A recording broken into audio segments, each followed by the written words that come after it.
Bueno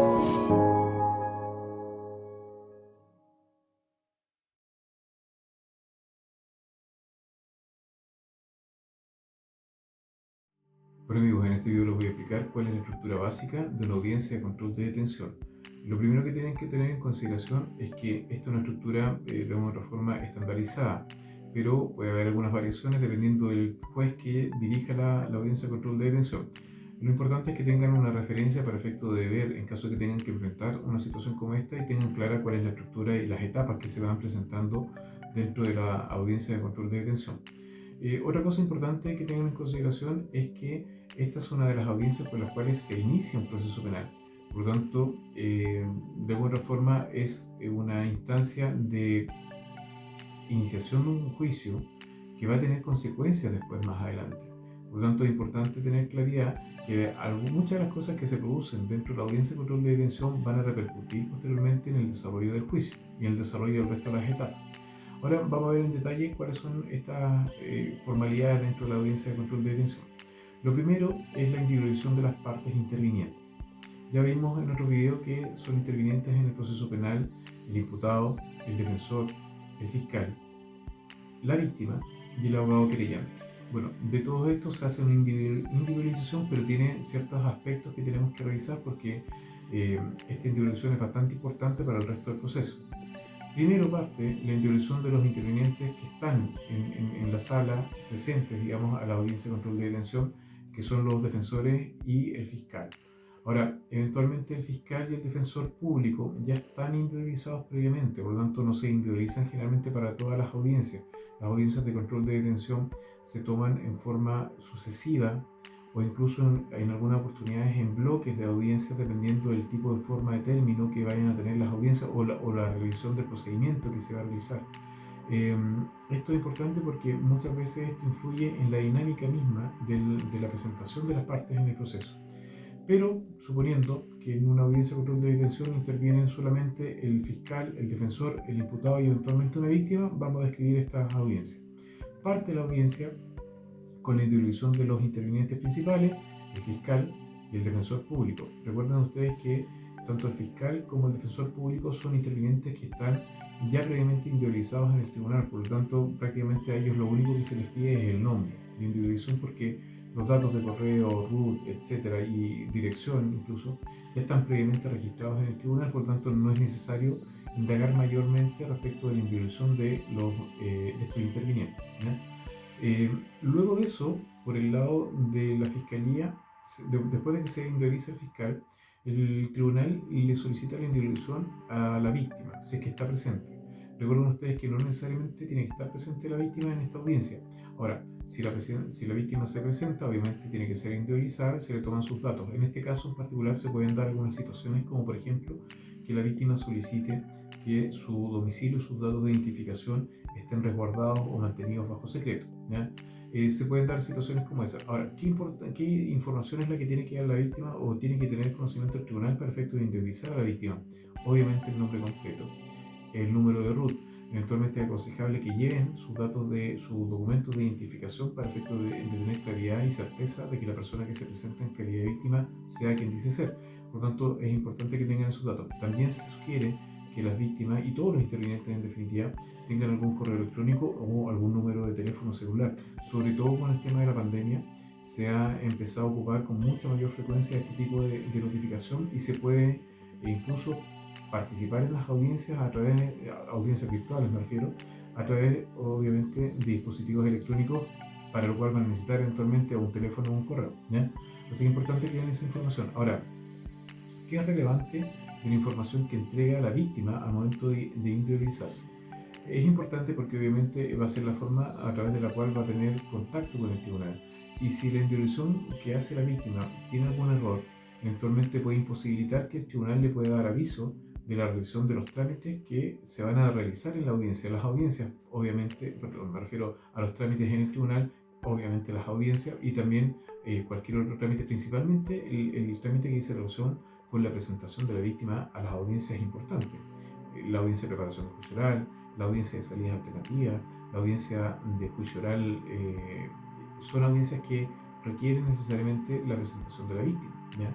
Por lo tanto, es importante que la víctima se individualice bien porque de esa forma va a permitir que pueda materializar sus derechos de la mejor forma posible dentro de todas las audiencias que son importantes.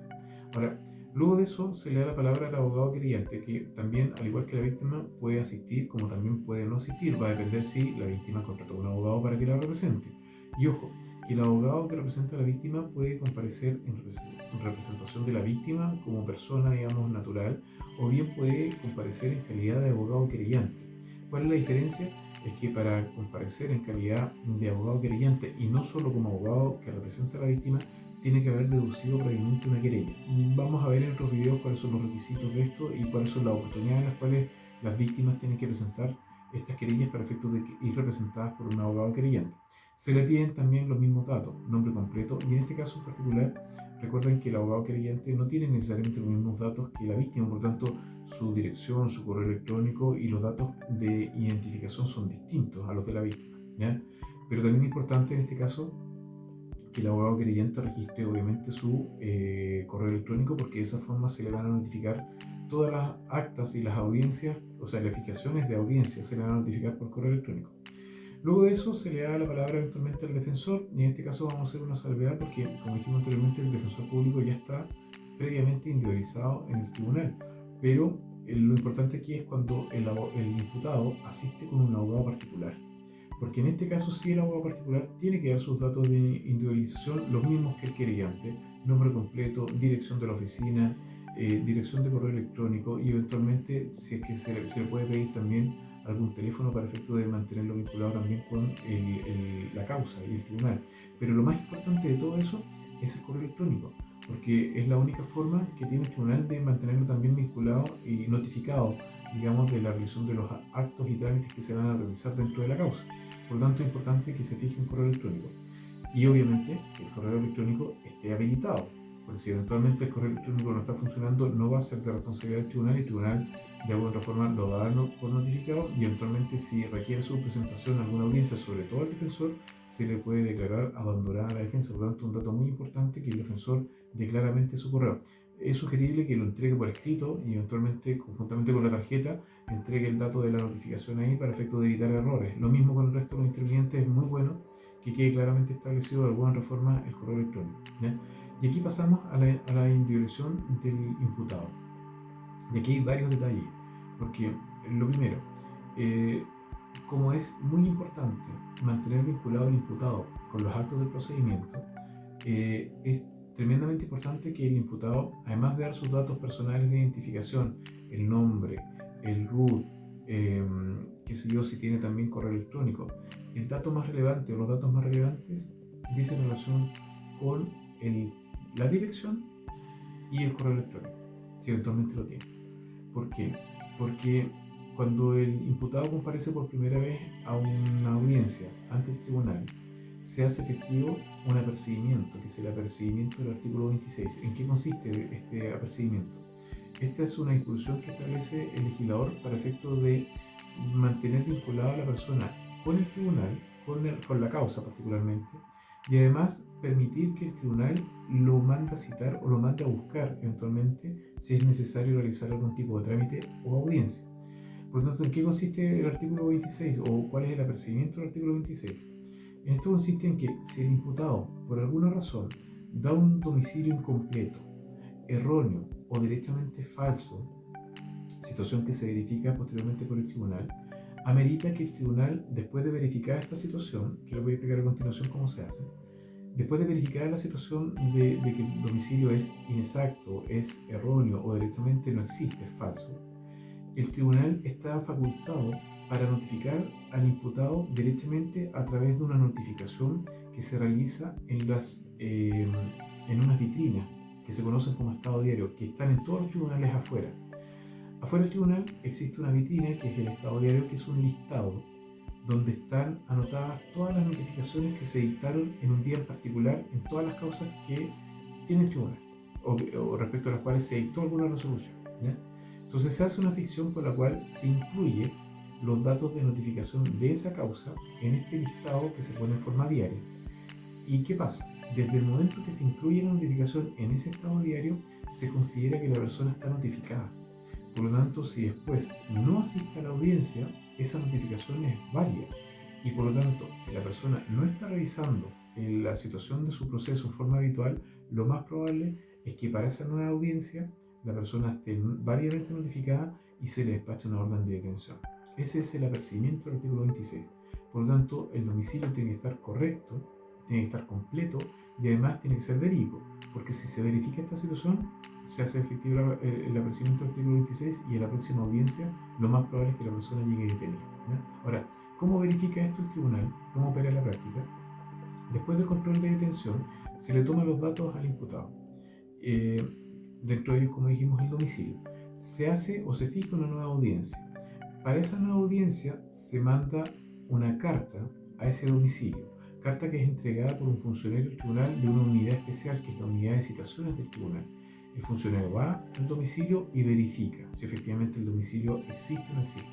Si el domicilio, como dijimos anteriormente, está incompleto porque le falta el número de bloque, porque falta el número de departamento, porque falta el número de la torre, porque falta cualquier dato de individualización, o verifica que, por ejemplo, la numeración que se dio no corresponde porque la calle termina en una numeración anterior, o no cuadra, digamos, la numeración dada por el imputado dentro de las numeraciones que tiene la calle, o bien directamente no existe en la comuna. Todos esos factores que puedan influir en que el domicilio no sea habido permiten que el tribunal verifique que el domicilio o es incompleto, o es inexacto, o directamente es falso.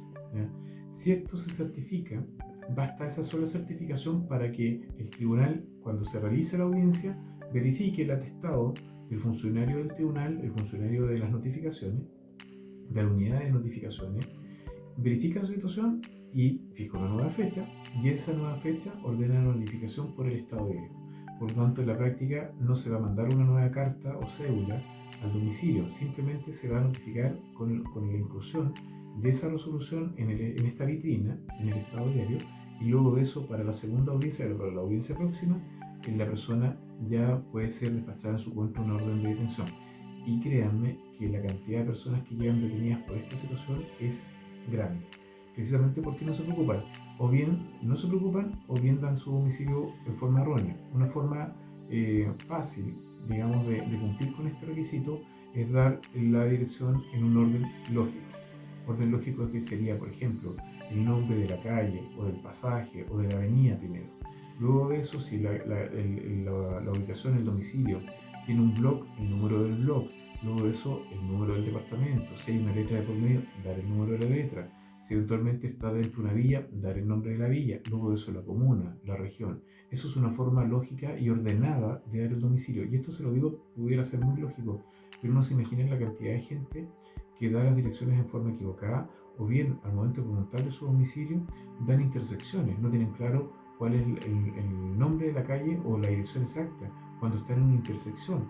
No dan bien la dirección porque dan el nombre de la otra calle. La verdad es que hay varias situaciones que influyen en que la persona no dé bien su domicilio, y eso repercute en definitiva que la persona llega detenida después a las audiencias. Por lo tanto, es muy importante que se fije el domicilio en forma correcta. Luego de que el imputado da su domicilio, da sus datos de identificación, se da curso a indagar las circunstancias de la detención. Eso lo vamos a ver con detalle en otro video. En este video solamente estamos viendo la parte de la estructura de la audiencia, por lo tanto es importante que luego de la individualización ustedes sepan que se va a discutir sobre las circunstancias de la detención. Para este efecto, el juez lo que hace habitualmente es darle la palabra eventualmente a los intervinientes, o al fiscal, o al defensor, o directamente, si el juez que está dirigiendo la audiencia no le da la palabra a los intervinientes, el defensor. De hecho, yo creo que una de las funciones principales del defensor es solicitar que se requiera del fiscal las circunstancias de la detención. Es decir, que el fiscal cuente cuál es la justificación por la cual la persona pasó detenida y cuál es el contexto dentro del cual la persona fue vinculada con un hecho delictual. Aquí lo que se ve en definitiva, si se dan las hipótesis del artículo 130, si eventualmente hubo un registro previo, si el registro previo se ajustó a derecho, si las causales de detención del artículo 130 también fueron dentro de lo que establece el legislador, están también ajustadas las causales a la situación que justificó la detención del imputado. También se ve en este tipo en esta etapa si se cumplieron los plazos de la detención, que eso lo vimos también con detalle en otro video. Todas esas materias se discuten acá. Luego de esto, el orden obviamente varía, porque como les dije anteriormente, esto depende del juez que dirige la audiencia. Hay jueces que son bastante proactivos y que le piden al fiscal que dé el detalle. El fiscal refiere a las circunstancias de la detención y el fiscal es un detalle. Mira, esta persona fue detenida porque lo sorprendieron haciendo esta cosa, hay tales testigos, lo vinculan con el hecho y con eso basta. Puede ser a lo mejor que no le dé la palabra al fiscal y le consulta al defensor, si es que eventualmente va a requerir la circunstancia de la detención. La verdad es que, como les dije anteriormente, hay varias formas, pero lo importante es que en esta etapa se tiene que verificar si la persona fue bien o mal detenida, ¿ya? Luego de esto, dependiendo si se produjo debate en cuanto a las circunstancias de la detención, el juez dicta una resolución y declara legal o ilegal la detención. Obviamente es una resolución que en un principio debería ser fundada, pero si la resolución, si antes de la resolución no hubo un debate previo o bien el defensor se allanó y no hizo alegaciones, cosa que eh, creo que no debería ser lo normal. Lo normal es que el abogado defensor por lo menos indague las circunstancias de la detención, ¿ya? Antes de pronunciarse sobre si va a dejar pasar, digamos, la oportunidad de alegar esta circunstancia, para que quede claro en definitiva por qué fue detenida la persona. Y luego de eso, el juez dicta una resolución. Y esa resolución generalmente tiene que ser fundada en caso que haya habido debate, sino derechamente da cuenta, digamos, que como no hubo debate previo y el defensor eventualmente se allanó, la detención se declara legal, ¿ya? Ahora, esa es una opción. Si eventualmente hubo debate y el tribunal considera que la detención fue ilegal, obviamente tiene que declarar la ilegalidad de la detención y tiene que dictar una resolución un poco más fundada. Ahora, lo importante que tengan claro es que luego de eso, bueno, los efectos de la creación de ilegalidad de la detención los vamos a ver en otro video, así que no vamos a profundizar en ese tema. Pero luego de eso, ya una vez que se agotó la etapa de discusión de la legalidad o ilegalidad de la detención, el juez le da la palabra al fiscal y con esto ya se termina la etapa, digamos, de lo que dice relación con el control de detención propiamente tal, porque lo que viene después es la etapa ya de imputación de cargo, que eso se materializa a través de tres formas: o una formalización de cargo, que lo vamos a ver en una serie de videos también, un requerimiento simplificado, que también lo vamos a analizar en otra serie de videos, o un requerimiento monitorio, que también lo vamos a analizar en otra serie de videos en forma separada, porque son las formas a través de las cuales el fiscal hace objetivamente la imputación de cargos en contra de la persona que ya no es detenida, sino que directamente ya está siendo imputada formalmente por su participación en un delito. Ojo, que puede ser, muchas veces también ocurre, que a lo mejor el fiscal, antes de la discusión del control de detención, puede hacer a lo mejor, y ha pasado de repente, que los fiscales se desisten y eventualmente no hacen ninguna petición porque pueden considerar que a lo mejor hay algún error en la carpeta, hay algún antecedente que falta, y desde ese punto de vista se puede dar también la situación dentro de esta etapa que el fiscal no haga ninguna petición. No es tan frecuente, la verdad. Pero sí puede ocurrir, ¿no? Como para que tengan claro que de repente se puede dar esta situación en casos excepcionales. Me ha tocado ver algunos casos en los cuales la carpeta no va muy consistente y el fiscal decide directamente no formular cargo. Lo que no quiere decir que no lo vaya a formular más adelante. Entonces que a lo mejor puede solicitar eso previendo, digamos, que a lo mejor el caso no es una situación tan grave y que el tema no está tan claro. A lo mejor hay evidencia de contradicciones entre las declaraciones de los testigos y se da cuenta que en realidad el hecho no está bien acreditado, por lo tanto puede directamente no hacer ninguna petición, o bien en otras situaciones cuando considera que está medianamente acreditado el hecho y faltan eventualmente algunas circunstancias que acreditar, puede solicitar la ampliación de la detención, que lo vamos a ver también con detención en otro video, para la redundancia, ¿ya? Pero espero que les haya quedado claro. Esta es básicamente la estructura básica de una audiencia de control de detención, pero ojo, solamente la estamos viendo hasta lo que dice relación con las circunstancias de la detención. Luego de eso viene la imputación de cargos, que es lo que vamos a ver en otros videos. Nos vemos en el siguiente video. Que estén bien. Chao.